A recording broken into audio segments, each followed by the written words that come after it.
What do you make of the Lakers so far right now, Chris?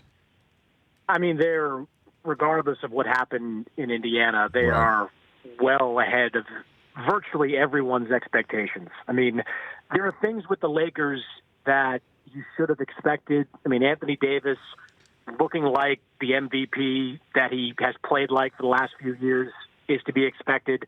LeBron continuing to be an offensive juggernaut is expected, but they've succeeded because of so many things you didn't expect. LeBron being a two-way player really for the first time since he played in Miami.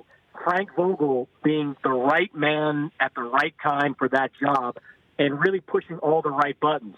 The supporting cast that Rob Pelinka put together, one of the stats I look at with the Lakers that's really impressive is the fact they're an upper half of the NBA three-point shooting team. I mean, they've been as high as fifth in some of the numbers I looked at recently in three-point shooting. If they finish the season, Rich, as a top 5 three-point shooting team, it's a wrap. Nobody's going to beat them because if you can space the floor with those two monsters out there in LeBron and AD, you're going to beat everybody. So there's no way you could have foreseen this team being this good at this point of the season. Well, and you knew that LeBron was hearing criticisms, et cetera, when he's been tweeting out, as you point out in your column, the hashtag of washed king and using that as fuel for his fire. But do you think the fact that he is, as you pointed out, a dynamite two-way player for the first time since Miami is the fact that he actually took April, May, and June off for the first time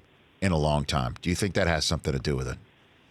I think that's a big part of it. I mean, to point out the amount of rest he's received this past off season is, it's virtually unprecedented for him. And really ever since like 2007, he was playing in conference finals and beyond. So throw in the Olympic cycles he's been a part of, and he's been constantly on the go. So I think that's definitely part of it. I do think, I wrote something early in the season on LeBron's relationship with coaches and with Frank Vogel in particular. I do think that there's a sense of urgency in LeBron to take advantage of opportunities when they present themselves. And, this is an opportunity. We know what the NBA looks like. It's wide open for the first time in a long time. The era of the 3-star teams is basically over, at least for now. The window's there. And I think coming into the season, LeBron saw that and realized that he could, as a two-way player, really propel this team to an even higher level. And I think that's played a significant role as well. It's amazing. The Lakers were total dumpster fire as recent as mid-June, right? I mean, just watching the finals, obviously, that they didn't even make the playoffs and wondering about how the lottery kind of went their way and even the acquisition of Anthony Davis. It was being accused of Pelinka of not pulling the trigger at the proper time and costing them the ability to maybe sign somebody else, and then Kawhi doesn't come and they don't get their super team, and Vogel and Kidd are going to be a total mess. And now here we are, they're 24-4. I've never seen a general consensus of this team doesn't know what it's doing and the future is terrible to, man, they're the best in the NBA.